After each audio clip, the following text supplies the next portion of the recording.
जय हिंद प्यारे साथियों। आप सभी का विमल क्लासेस सिविल सर्विसेज के एजुकेशनल फाउंडेशन में स्वागत है। तो आइए प्यारे साथियों, आज के इस वीडियो लेक्चर में हम लोग बात करेंगे 14 मार्च के करंट अफेयर्स के बारे में, जो कि यूपीएससी और पीसीएस परीक्षा प्रीलिम्स परीक्षा 2025 के लिए मोस्ट इंपॉर्टेंट है। और इसमें हम लोग 14 मार्च के सभी करंट अफेयर्स के जो इंपॉर्टेंट क्वेश्चन हैं उनको डिटेल में विद एक्सप्लेनेशन के साथ में डिस्कशन करेंगे। ठीक है, तो पहला क्वेश्चन दिया है इसने, और पहले क्वेश्चन में कह रहा है आवधिक श्रम बल सर्वेक्षण यानी कि पीएलएफएस के संबंध में निम्नलिखित कथनों पर विचार कीजिए।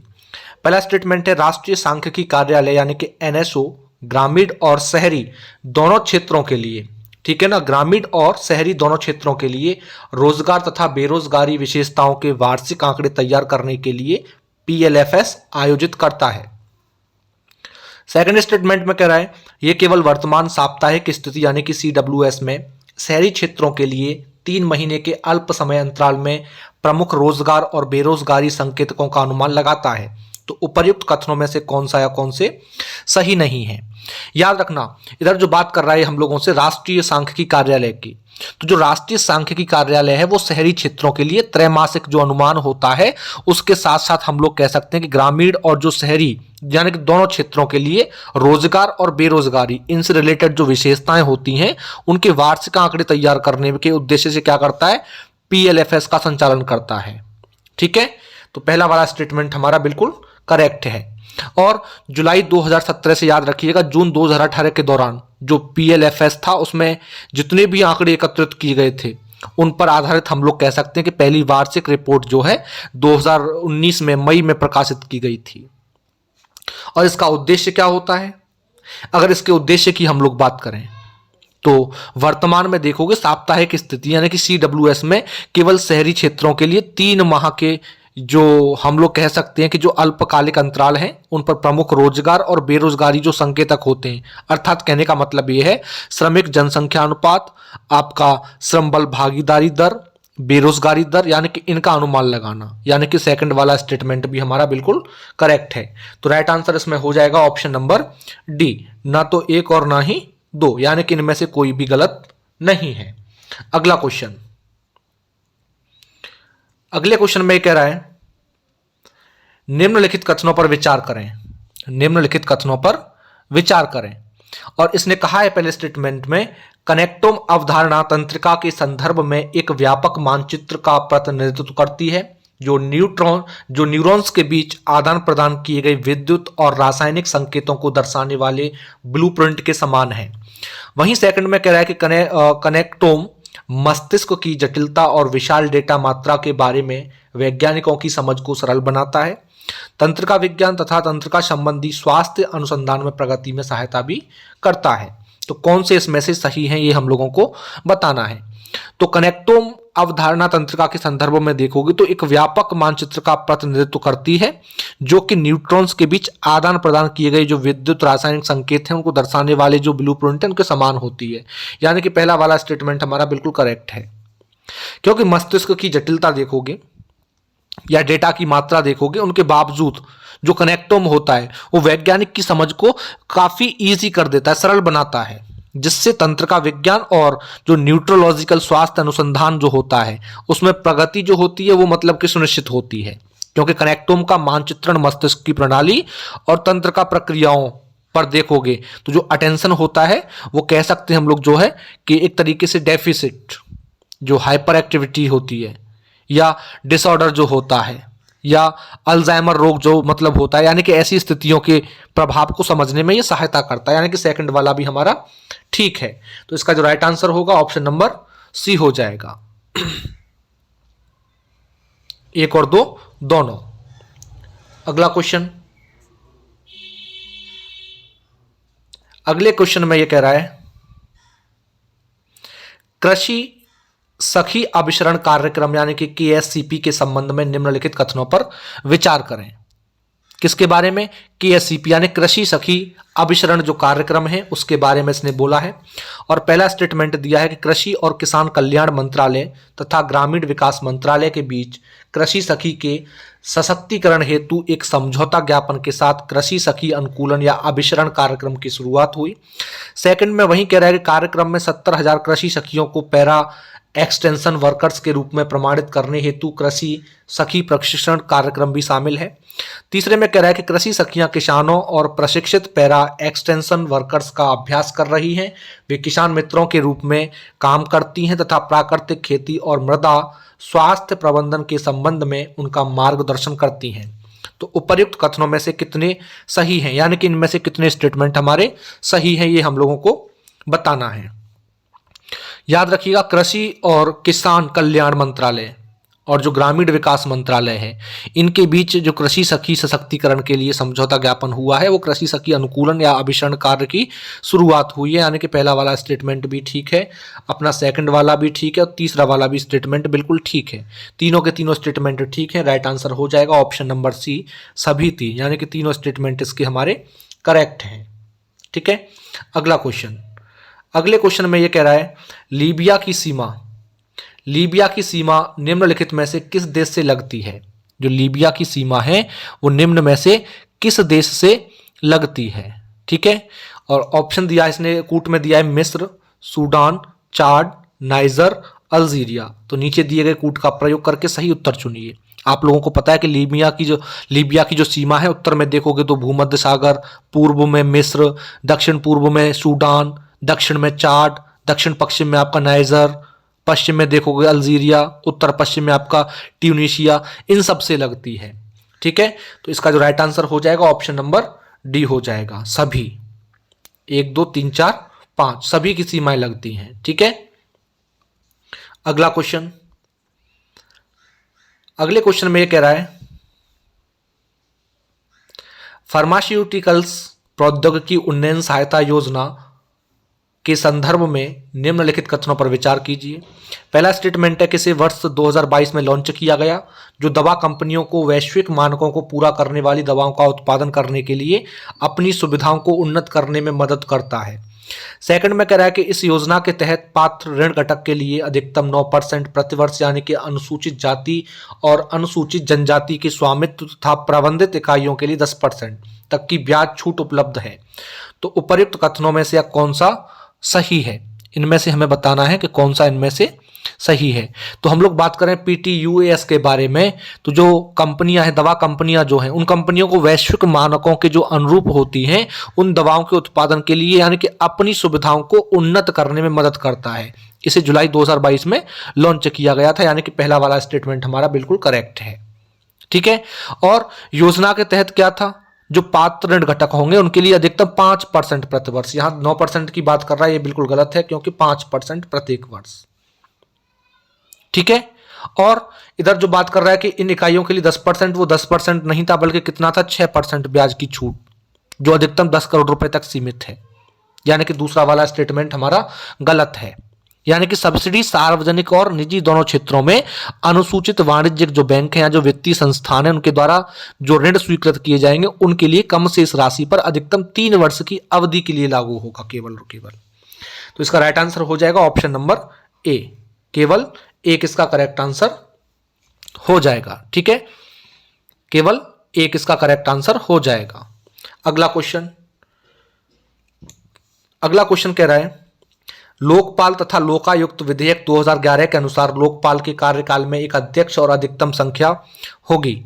यानी कि इसने कहा है कि जो लोकपाल है और जो लोकायुक्त विधेयक है उसके बारे में ये बात कर रहा है, और इसने पूछा है कि उसके अकॉर्डिंग लोकपाल के कार्यकाल में एक अध्यक्ष और अधिकतम संख्या कितनी होगी। अधिकतम संख्या कितनी होगी। ऑप्शन दिया है 7 सदस्य, 8 सदस्य, 9 सदस्य और 10 सदस्य। तो इसका राइट आंसर जो होगा ऑप्शन नंबर बी हो जाएगा, 8 सदस्य। ठीक है, 8 सदस्य। और याद रखिएगा, भारत के लोकपाल के अध्यक्ष न्यायमूर्ति श्री अजय माणिकराव खानविलकर जो है, उन्होंने एक समारोह में, हम लोग कह सकते हैं कि कुछ न्यायिक सदस्य थे और भारत के लोकपाल के सदस्य के रूप में पद की शपथ दिलाई थी। न्यायिक सदस्य, सी न्यायमूर्ति लिंगप्पा नारायण स्वामी, सी न्यायमूर्ति संजय यादव। सदस्य की बात करें तो सुशील चंद्र। यानी कि न्यायिक सदस्य जो थे वो दो थे, कौन कौन? श्री न्यायमूर्ति लिंगप्पा नारायण स्वामी और श्री न्यायमूर्ति संजय यादव। सदस्य कौन थे? श्री सुशील चंद्र। ठीक है। यानी कि लोकपाल और लोकायुक्त अधिनियम 2013 में जो है केंद्र में लोकपाल और राज्यों में लोकायुक्त की स्थापना का प्रावधान है। यानी कि संस्थाएं जो है वैधानिक निकाय हैं जो लोकपाल का कार्य करती हैं। यानी कि एक बहुसदस्यीय निकाय है जिसमें एक अध्यक्ष और अधिकतम 8 सदस्य होते हैं। इनमें से 50% SC ST OBC, अल्पसंख्यक महिलाएं, ये सब होंगे। ठीक है ना। यानी इस प्रकार हम लोग कह सकते हैं कि लोकपाल और लोकायुक्त विधेयक 2011 के अकॉर्डिंग लोकपाल के कार्यकाल में एक अध्यक्ष और अधिकतम 8 सदस्य होंगे। ठीक है। कितने सदस्य होंगे? 8 सदस्य इसमें होंगे। तो इसका जो राइट आंसर होगा आप लोगों का ऑप्शन नंबर बी बन जाएगा। ठीक है। अगला क्वेश्चन, अगला क्वेश्चन देखिए। अगले क्वेश्चन में ये कह रहा है कौन से दो संगठन संयुक्त रूप से जमशेदपुर में 6ठी राष्ट्रीय पैरा बैडमिंटन चैंपियनशिप का आयोजन कर रहे हैं? ऑप्शन ए दिया है अखिल भारतीय बैडमिंटन महासंघ और भारतीय ओलंपिक संघ, भारतीय बैडमिंटन संघ और टाटा स्टील, और तीसरा है भारतीय खेल प्राधिकरण और भारतीय पैरालंपिक समिति, और चौथा है युवा मामले और खेल मंत्रालय और जमशेदपुर खेल प्राधिकरण। तो इसका जो राइट आंसर हो जाएगा ऑप्शन नंबर बी हो जाएगा, भारतीय बैडमिंटन संघ और टाटा स्टील। ठीक है। इसका बी ऑप्शन राइट आंसर हो जाएगा क्योंकि ये न्यूज में रहा है, समाचारों में रहा है। जमशेदपुर में 6ठी राष्ट्रीय पैरा बैडमिंटन चैंपियनशिप का आयोजन भारतीय बैडमिंटन संघ और टाटा स्टील द्वारा संयुक्त रूप से किया जा रहा है। इस चैंपियनशिप का उद्देश्य क्या है? तो याद रखिएगा, पैरा बैडमिंटन में जो है अपनी एथलेटिक जो प्रतिभा है, जो दृढ़ संकल्प है, उसका प्रदर्शन करने के लिए देश भर के जो एथलीट होंगे उनको एक साथ लाना है। यानी कि यह आयोजन जो है पैरा बैडमिंटन समुदाय में प्रगति और लचीलेपन का प्रतीक है, जिससे हम लोग कह सकते हैं कि आरोहण नामक एक विशेष शुभंकर जो बाधाएं हैं उन पर काबू पाने की भावना को मूर्त रूप देने के लिए क्या डिजाइन किया गया है। ठीक है। तो इसका राइट आंसर हो जाएगा ऑप्शन नंबर बी। अगला क्वेश्चन, अगले क्वेश्चन में इसने कहा है थाईलैंड। अगले क्वेश्चन में यह कह रहा है थाईलैंड में पाई गई नई खोजी गई बिच्छू प्रजाति का नाम क्या है जिसकी 8 आंखें हैं और 8 पैर हैं? यानी कि थाईलैंड में एक बिच्छू की प्रजाति पाई गई है और जिसमें बताया गया है कि उसके 8 आंखें और 8 उसके पैर हैं।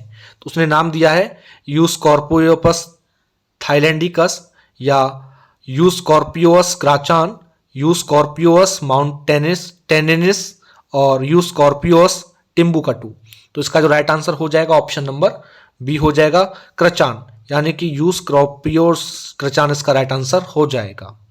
ये सब कह सकते हैं कि सब जेनस जो यूस्कोपियोपस होता है उससे रिलेटेड है। और थाईलैंड के जो कैन क्रंचन है या नेशनल पार्क जो है उसमें एक वन्यजीव अभियान के दौरान ये पाया गया था। इस प्रजाति की जो खोज है वो तेनासोरिन पर्वत श्रृंखला के पास जो डेरा डाले हुए जो शोधकर्ता है उनकी एक टीम ने इसकी खोज की थी, जिसके 8 पैर हैं और 8 आंख हैं। ठीक है। इसका रंग भूरा है क्योंकि ऐसा माना जाता है कि शिकार करते समय घात लगा करके हमला करना या बैठ करके इंतजार करने की रणनीति अपनाई जाती है इसके द्वारा। यानी कि ये खोज जो है अधिक प्रजातियों को उजागर करने के लिए थाईलैंड के अज्ञात जो क्षेत्र हैं उसमें और अधिक अन्वेषण की आवश्यकता पर भी प्रकाश डालती है कहीं ना कहीं। ठीक है। अगला क्वेश्चन, अगले क्वेश्चन में ये कह रहा है कि Stockholm international peace research institute की हाल ही में जारी रिपोर्ट के संबंध में निम्नलिखित कथनों पर विचार कीजिए। किसके बारे में? Stockholm international peace research institute के बारे में। ठीक है। और इसने पहला स्टेटमेंट दिया है इसमें कि भारत दुनिया का शीर्ष हथियार आयातक बना हुआ है। सऊदी अरब दुनिया का दूसरा सबसे बड़ा हथियार आयातक बना हुआ है। पाकिस्तान दुनिया का तीसरा सबसे बड़ा हथियार आयातक बना हुआ है। तो उपर्युक्त कथनों में से कौन सा कथन सही है? ठीक है। कौन सा कथन सही है? तो याद रखना इसमें जो है हमारा राइट आंसर हो जाएगा ऑप्शन नंबर बी, केवल 1 और 2, केवल 1 और 2। क्योंकि याद रखिएगा स्वीडिश थिंक टैंक जो Stockholm international peace research institute है, जिसे हम लोग कहते हैं सिप्री, उसने हाल ही में जो है मार्च 2024 में एक नई रिपोर्ट जारी की है। 2014 और 18, 19 और 23 के बीच देखोगे तो आयात में 4.7% की वृद्धि के साथ हम लोग कह सकते हैं भारत दुनिया का शीर्ष हथियार आयातक बना हुआ है। यानी कि पहला वाला बिल्कुल हमारा ठीक है स्टेटमेंट जो है। और रूस भारत का मुख्य हथियार आपूर्तिकर्ता बना हुआ है और भारत के हथियारों के आयात में उसका हिस्सा 36% है। हालांकि यह अवधि जो है 60 और 64 के बाद पहली 5 साल की अवधि में है, जब रूस से डिलीवरी भारत के हथियार आयात के आधे से भी कम थी। और पाकिस्तान ने अपने हथियार आयात में 43% की वृद्धि की है, ठीक है ना। और 19 से लेकर के 23 में 5वां सबसे बड़ा हथियार आयातक बन गया है। यानी कि तीसरा वाला स्टेटमेंट गलत है, तीसरा वाला स्टेटमेंट गलत है। और सऊदी अरब की हम लोग बात करें तो 19 से लेकर के 23 में दुनिया का दूसरा सबसे बड़ा हथियार आयातक था, जिसने वैश्विक हथियार आयात का 8.4% प्राप्त किया था। लेकिन कतर ने क्या किया, अपने हथियार के आयात को लगभग 4 गुना बढ़ा दिया और तीसरा सबसे बड़ा हथियार आयातक बन गया, ना कि पाकिस्तान। ठीक है, तो राइट आंसर ऑप्शन नंबर इसका बी हो जाएगा। अगला क्वेश्चन, अगले क्वेश्चन में कह रहा है मार्च 2024 FIH विश्व रैंकिंग के अनुसार भारत की पुरुष और महिला हॉकी टीमों की रैंकिंग क्या है। इसमें हॉकी रैंकिंग टीम की बात की जरिए हम लोगों से पूछ रहा है और इसने फर्स्ट ऑप्शन दिया है पुरुष टीम, द्वितीय महिला टीम चतुर्थ, ठीक है, पुरुष टीम तीसरा, महिला टीम 5वां, और पुरुष टीम चौथा, महिला टीम 9वां, पुरुष टीम 5वां, महिला टीम 10वां। ठीक है, तो याद रखिएगा इसका जो राइट आंसर हो जाएगा ऑप्शन नंबर सी हो जाएगा। पुरुष टीम चौथा स्थान है और महिला टीम 9वां। ठीक है, रैंकिंग जो है वो चौथी है और 9वीं है। भारत की पुरुष हॉकी टीम नवीनतम FIH विश्व रैंकिंग में चौथी स्थान पर है और भारत की महिला हॉकी टीम जो है इस FIH विश्व रैंकिंग में देखोगे 9वें स्थान पर है।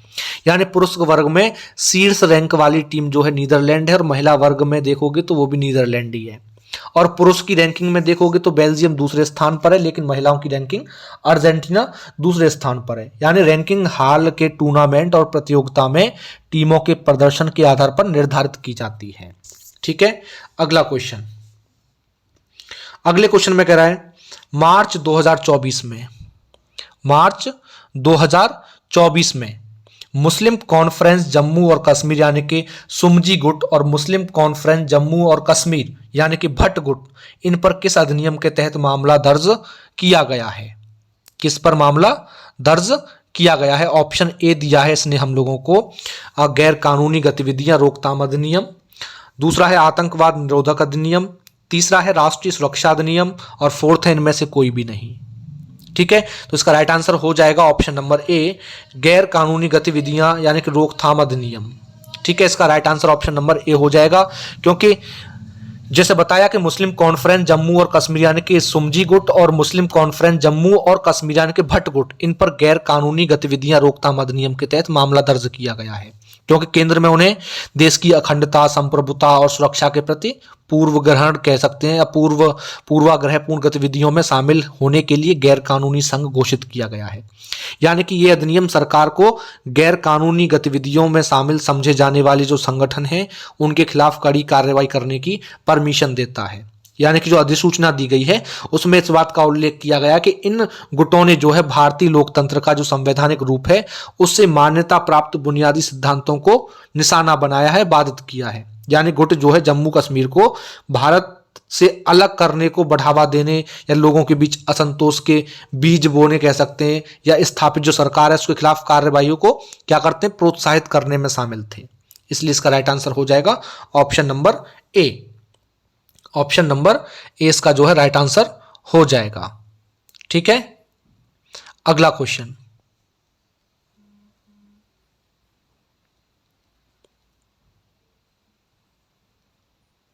अगले क्वेश्चन में इसने कहा है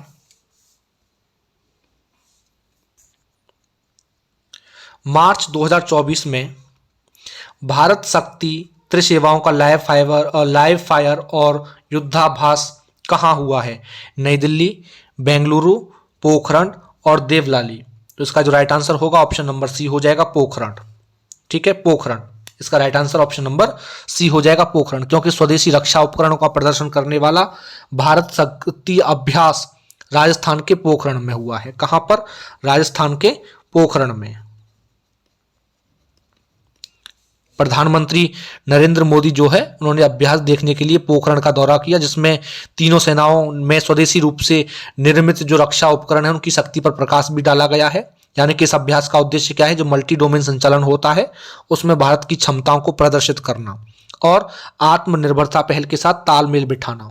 यानी कि अभ्यास में अलग अलग स्वदेशी हथियार प्रणालियों को प्रदर्शित किया गया, जिनमें T-90 यानी कि IM टैंक, धनुष और सारंग गन सिस्टम, आकाश हथियार प्रणाली या लॉजिस्टिक ड्रोन, रोबोटिक खच्चर, है ना, ALH और मानव रहित जो हवाई वाहन है वो सब शामिल हैं। यानी कि भारतीय नौसेना ने नौसेना एंटी शिप मिसाइल जो है, स्वायत्त कार्गो ले जाने वाले जो हवाई वाहन होते हैं या जो व्यय योग्य हवाई लक्ष्य होते हैं उनको सबको प्रदर्शित किया है। ठीक है, यानी इस अभ्यास का जो उद्देश्य है वो सशस्त्र बलों में विश्वास पैदा करना और जो हमारा रक्षा प्रौद्योगिकी या जो संचालन होता है उसमें नए भारत की क्षमता का प्रदर्शन करना है। तो इसका जो राइट आंसर होगा ऑप्शन नंबर सी हो जाएगा। ठीक है, इसका right answer option number C हो जाएगा। अगला क्वेश्चन देखिए। अगले क्वेश्चन में इसने कहा है, अगले क्वेश्चन में कह रहा है यूरोप में प्लेग पीड़ितों का अब तक का सबसे बड़ा सामूहिक दफनाना कहां खोजा गया है? लंदन स्वीडन और न्यूबर्ग जर्मनी, हाउगेसुंग नॉर्वे, जावास्लिका फिनलैंड। तो इसका जो राइट आंसर होगा ऑप्शन नंबर बी हो जाएगा, नूर्नबर्ग जर्मनी। ठीक है, नूर्नबर्ग जर्मनी इसका राइट आंसर हो जाएगा, क्योंकि यूरोप में अब तक पाए गए प्लेग पीड़ितों का सबसे बड़ा सामूहिक दफनाना जर्मनी के नूर्नबर्ग में खोजा गया है। यानी कि पुरातत्वविदों को देखा जाए तो एक सेवानिवृत्ति गृह के निर्माण से पहले की गई जो खुदाई थी उसके दौरान सामूहिक कब्रों में प्लेग पीड़ितों के 1500 से अधिक कंकाल मिले हैं, है ना।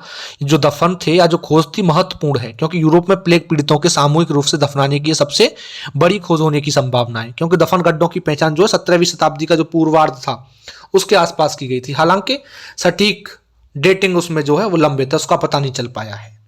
ठीक है, अगला क्वेश्चन देखिए। अगले क्वेश्चन में ये कह रहा है कि एयरपोर्ट्स काउंसिल इंटरनेशनल यानी कि ACI किसके बारे में? ACI के बारे में बात कर रहा है। ठीक है, और एयरपोर्ट सर्विस क्वालिटी अवार्ड्स 2023 द्वारा किस हवाई अड्डे को विश्व स्तर पर, किस पर? विश्व स्तर पर आगमन पर सर्वश्रेष्ठ हवाई अड्डे के रूप में मान्यता दी गई है, मान्यता दी गई है। तो याद रखिएगा, इसने पहला ऑप्शन दिया है इंदिरा गांधी अंतर्राष्ट्रीय हवाई अड्डा दिल्ली, सेकंड ऑप्शन दिया है इसने कैंपेगौड़ा अंतर्राष्ट्रीय हवाई अड्डा बेंगलुरु, और तीसरा ऑप्शन दिया है इसने हम लोगों को छत्रपति शिवाजी महाराज अंतर्राष्ट्रीय हवाई अड्डा मुंबई, और फोर्थ ऑप्शन दिया है राजीव गांधी अंतर्राष्ट्रीय हवाई अड्डा हैदराबाद। तो इसका जो राइट आंसर होगा ऑप्शन नंबर बी हो जाएगा, कैंपेगौड़ा अंतर्राष्ट्रीय हवाई अड्डा बेंगलुरु। बेंगलुरु के कैंपेगौड़ा अंतर्राष्ट्रीय हवाई अड्डा यानी कि KIA को विश्व स्तर पर आगमन के मामले में सर्वश्रेष्ठ हवाई अड्डे के रूप में मान्यता दी गई है। ये मान्यता जो है airports council international ACI airport service quality awards 2023 के द्वारा प्रदान की गई है, क्योंकि जो KIA है उसने जो अन्य हवाई अड्डे हैं उनके साथ सम्मान साझा किया है। यानी कि जायद अंतर्राष्ट्रीय हवाई अड्डा जो अबू धाबी में है, और संयुक्त अरब अमीरात में टर्मिनल A, और केरल में तिरुवनंतपुरम अंतर्राष्ट्रीय हवाई अड्डा ये शामिल है। यानी कि ACI ने जो है एक अलग अलग कह सकते हैं विभिन्न श्रेणियों में उत्कृष्ट सेवाओं के लिए 6 भारतीय हवाई अड्डों के सहित कुल लगा करके 31 हवाई अड्डों को मान्यता दी है। ठीक है, कुल कितने? 31। तो इसका राइट आंसर हो जाएगा ऑप्शन नंबर बी। अगला क्वेश्चन, अगले क्वेश्चन में ये कह रहा है किस राज्य में सरकार ने महिला सरकारी कर्मचारियों के लिए प्रतिवर्ष अतिरिक्त 10 दिनों की आकस्मिक छुट्टी की घोषणा की है? किस राज्य में सरकार ने? ऑप्शन ए दिया है इसने हम लोगों को पश्चिम बंगाल, केरल, सेकंड है केरल, और थर्ड है तमिलनाडु, और फोर्थ है उड़ीसा। तो याद रखिएगा इसका जो राइट आंसर हो जाएगा ऑप्शन नंबर डी हो जाएगा, उड़ीसा। इसका राइट आंसर हो जाएगा उड़ीसा। क्योंकि याद रखना मैंने जो बताया आप लोगों को कि उड़ीसा सरकार ने जो है महिला सरकारी कर्मचारियों के लिए प्रतिवर्ष अतिरिक्त 10 दिनों की आकस्मिक छुट्टी की घोषणा की है। यानी कि निर्णय जो है महिला कर्मचारियों के सामने आने वाली जो घरेलू जिम्मेदारियां हैं या जो अन्य चुनौतियां हैं उनसे निपटने के लिए किया गया है। और एक जो घोषणा है उड़ीसा की जो मुख्यमंत्री कार्यालय जो CMO है उसके द्वारा की गई है। यानी इस घोषणा से पहले उड़ीसा में सरकारी कर्मचारी प्रतिवर्ष 15 आकस्मिक छुट्टियों के हकदार थे। यानी 10 अतिरिक्त छुट्टियों के साथ उड़ीसा में महिला सरकारी कर्मचारियों को अब सालाना कुल 25 दिनों की आकस्मिक छुट्टी मिलेगी। यानी कि उड़ीसा 90 के दशक के दौरान सरकारी नौकरी में महिलाओं के लिए 33% आरक्षण की घोषणा करने वाला पहला राज्य था, जो कि कार्यबल में महिला सशक्तिकरण के प्रति अपनी प्रतिबद्धता को दर्शाता है। ठीक है, तो इसका जो राइट आंसर होगा क्या हो जाएगा, ऑप्शन नंबर डी इसका राइट आंसर हो जाएगा। ठीक है, अगला क्वेश्चन, अगले क्वेश्चन में यह कह रहा है WPL 2024 में 6 विकेट लेने वाली पहली खिलाड़ी एलिसे पेरी किस देश से है? न्यूजीलैंड, इंग्लैंड, ऑस्ट्रेलिया, दक्षिण अफ्रीका। तो इसका राइट आंसर हो जाएगा ऑप्शन नंबर सी, ऑस्ट्रेलिया। ठीक है, इसका राइट आंसर हो जाएगा ऑस्ट्रेलिया, क्योंकि एलिसे पेरी ऑस्ट्रेलिया की एक प्रसिद्ध क्रिकेटर है जो कि मैदान पर हम लोग कह सकते हैं कि अपनी हरफनमौला क्षमताओं के लिए जानी जाती है। रॉयल चैलेंजर्स बेंगलोर की ऑलराउंडर है जो एलिसे पेरी है। महिला प्रीमियर लीग के इतिहास में 6 विकेट लेने वाली पहली खिलाड़ी बन गई है। क्योंकि याद रखिएगा पेरी ने जो है खेल पर महत्वपूर्ण प्रभाव डालते हुए अपने जो 4 ओवर थे उनमें सिर्फ 16 रन देकर के 6 विकेट ले लिए थे।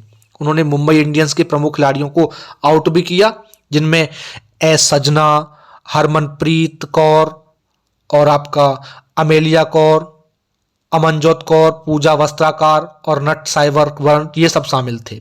यानी कि पेरी के स्पेल में जो है RCB को मुंबई इंडियंस को जो है 19 ओवरों में 113 रन के न्यूनतम स्कोर पर रोकने में मदद की थी। ठीक है, तो इसका राइट आंसर हो जाएगा ऑप्शन नंबर सी कि वो ऑस्ट्रेलिया की निवासी है। अगला क्वेश्चन, अगले क्वेश्चन में कह रहा है चीन, ईरान और रूस की नौसेनाओं ने, किसकी सेनाओं ने? चीन, ईरान और रूस की नौसेनाओं ने हाल के वर्षों में अपने पांचवें आम अभ्यास को चिन्हित करने के लिए किस स्थान पर अपना संयुक्त सैन्य अभ्यास शुरू किया है? ऑप्शन ए दिया है इसने हम लोगों को दक्षिण चीन सागर, सेकंड है ओमान की खाड़ी, तीसरा है होमोर जलडमरू मध्य, और फोर्थ ऑप्शन है काला सागर। तो इसका जो राइट आंसर होगा ऑप्शन नंबर बी हो जाएगा, ओमान की खाड़ी। ओमान की खाड़ी, क्योंकि याद रखिएगा चीन, ईरान और रूस की जो नौसेना है उसने ओमान की खाड़ी में संयुक्त अभ्यास शुरू कर दिया है, जो कि हाल के वर्षों में उनका 5वां आम सैन्य अभ्यास है। सैन्य अभ्यास जिसे हम लोग कहते हैं कि समुद्री सुरक्षा बेल्ट 2024 नाम दिया गया है, क्योंकि हाल के वर्षों में देखोगे चीन, ईरान और रूस की नौसेना के बीच में जो 5वां संयुक्त अभ्यास है। ठीक है ना, कौन सा? 5वां। अगला क्वेश्चन देखिए, अगले में कह रहा है कि स्कूल जाने वालों के बीच खेल प्रतिभाओं की पहचान करने के लिए केंद्रीय युवा मामले और खेल मंत्री अनुराग सिंह ठाकुर द्वारा उद्घाटन किए गए कीर्ति का क्या मतलब है? खेलो इंडिया राइट टैलेंट इनिशिएटिव, खेलो इंडिया रीजनल टैलेंट आइडेंटिफिकेशन, खेलो इंडिया राइजिंग टैलेंट आइडेंटिफिकेशन और खेलो India reach for talent Inception.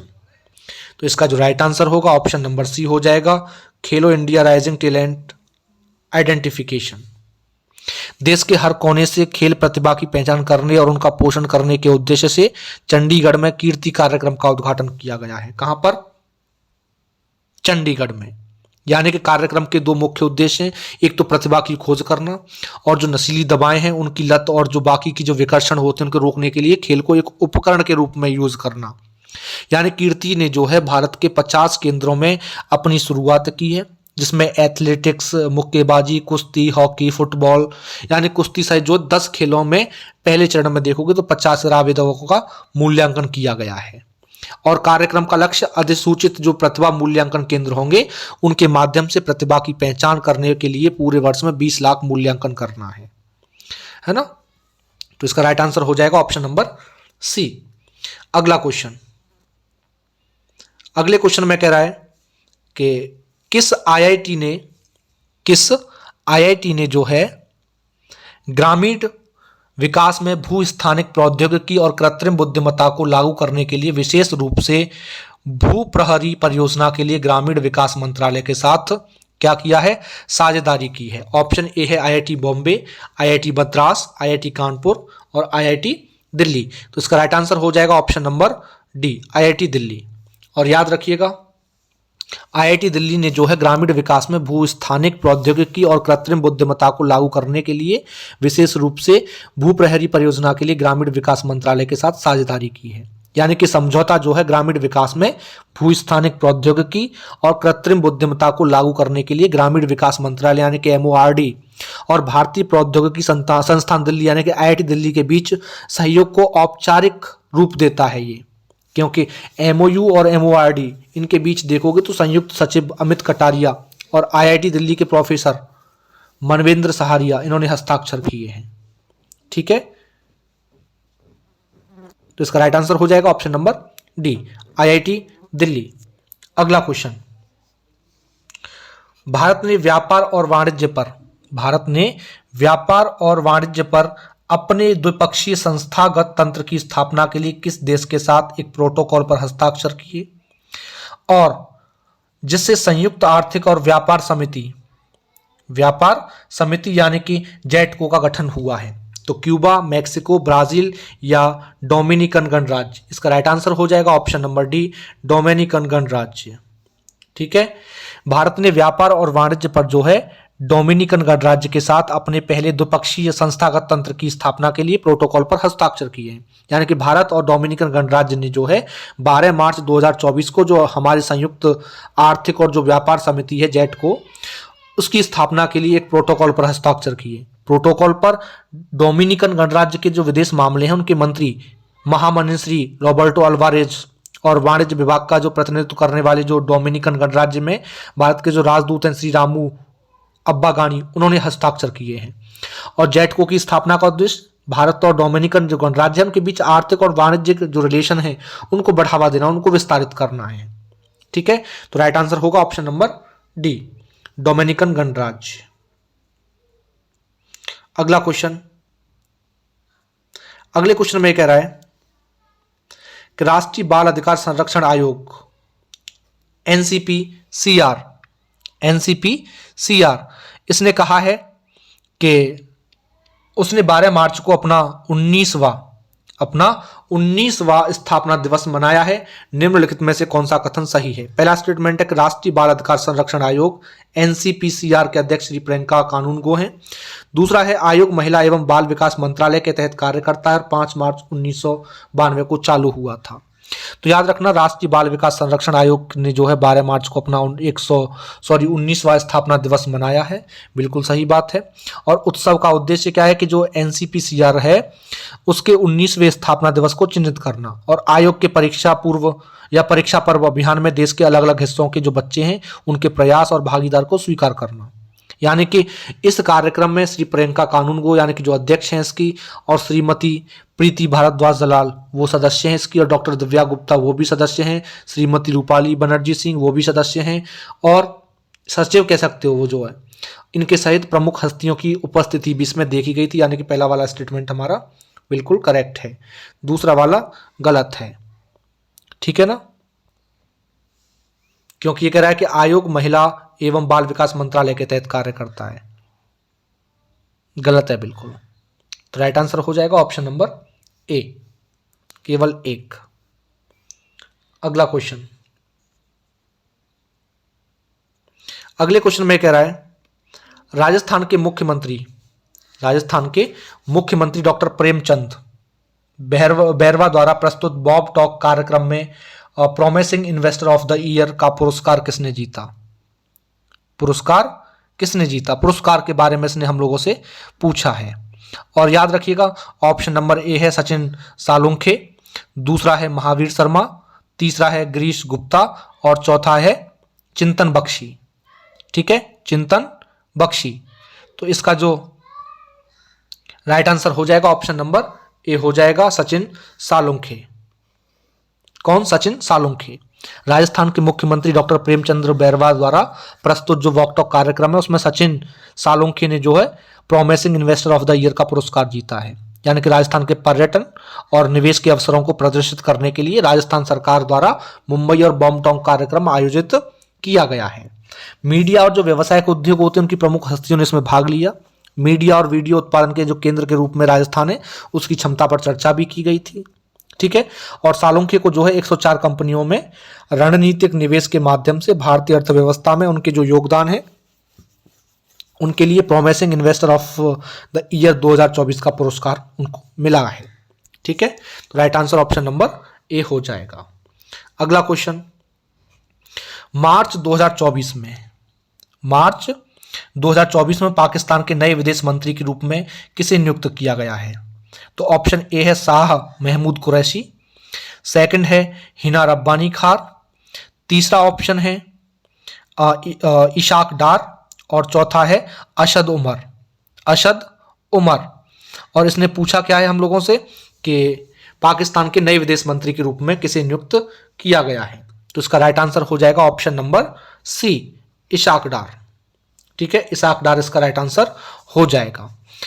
ठीक है ना, उन्होंने विदेश मंत्री उनको नियुक्त किया गया है। इशाक डार को प्रधानमंत्री शहबाज शरीफ की सरकार के तहत पाकिस्तान के विदेश मंत्री के रूप में नियुक्त किया गया है। PMLN के वरिष्ठ नेता जो डार थे उनके पास विदेश मामलों में समिति अनुभव कह सकते हो, एक्सपीरियंस, लेकिन वो नवाज शरीफ के भरोसेमंद और विश्वास पात्र भी ऐसा हम लोग कह सकते हैं, क्योंकि अगस्त 2019 में भारत के द्वारा जम्मू कश्मीर का जो विशेष दर्जा रद्द किया गया था, रद्द करने के बाद पाकिस्तान और भारत के बीच क्या था, व्यापार संबंध टूट गया था। तो डार भारत के साथ आर्थिक संबंध बनाए रखने की वकालत करते हैं, लेकिन कश्मीर मुद्दे के कारण कठिनाइयों को स्वीकार भी करते हैं। यानी भारत का कहना यह है कि जम्मू कश्मीर देश का अभिन्न अंग है और आतंकवाद से मुक्त वातावरण की जरूरत पर जोर दिया गया है ना। तो अन्य नियुक्ति में हम लोग कह सकते हैं रक्षा उत्पादन या विमानन मंत्री इनके रूप में ख्वाजा मोहम्मद आसिफ और योजना विकास मंत्री के रूप में एहसान इकबाल शामिल उनको नियुक्त किया गया है। अगला क्वेश्चन, अगले क्वेश्चन में इसने कहा है उस रैंकिंग का नाम क्या है जिसमें public health foundation of India यानी कि PHFI ने विश्व स्तर पर दूसरा स्थान हासिल किया है? पहला ऑप्शन है अंतर्राष्ट्रीय स्वास्थ्य संस्थान मूल्यांकन, सेकंड जो ऑप्शन दिया है इसने हम लोगों को वो दिया है अंतर्राष्ट्रीय स्वास्थ्य संस्थान मूल्यांकन, तीसरा जो ऑप्शन दिया है वो है विश्व स्वास्थ्य शिक्षा लीग, और चौथा ऑप्शन है सार्वजनिक स्वास्थ्य शैक्षणिक रैंकिंग। ठीक है, इसका जो फोर्थ ऑप्शन जो दिया तो इसका जो राइट आंसर हो जाएगा ऑप्शन नंबर डी हो जाएगा, सार्वजनिक स्वास्थ्य शैक्षणिक रैंकिंग। क्योंकि PHFI ने जो हार्वर्ड के TH chain school of public health जो है, या जो Swiss school of public health, या जो जॉन्स हॉपिकंस के जो Bloomberg school of public health जैसे जो प्रतिष्ठित संस्थान हैं उनको पछाड़ करके हम लोग कह सकते हैं कि एक वर्ल्ड लेवल पर दूसरा स्थान हासिल किया है। क्योंकि शीर्ष रैंक वाला संस्थान London school of hygiene and tropical medicine है। यानी रैंकिंग जिसे पब्लिक हेल्थ एकेडमिक रैंकिंग यानी कि पहाड़ कहा जाता है, वो international journal of public health के द्वारा प्रकाशित किया गया। यानी कि PHFI ने जो है विशेष रूप से गुणवत्ता की कसौटी पर उत्कृष्ट प्रदर्शन किया है। ठीक है ना, और शीर्ष 10 रैंकिंग में और भी काफी स्थान हैं जो कि अलग अलग विश्वविद्यालयों के हैं। ठीक है, अगला क्वेश्चन, अगले क्वेश्चन में इसने कहा है किस एनिमेटेड डॉक्यूमेंट्री फिल्म के निर्देशक जो हैं। निर्देशक और निर्माता को उनकी असाधारण उपलब्धि के लिए फिल्म फेयर अवार्ड्स के असम संस्करण में सम्मानित किया गया है।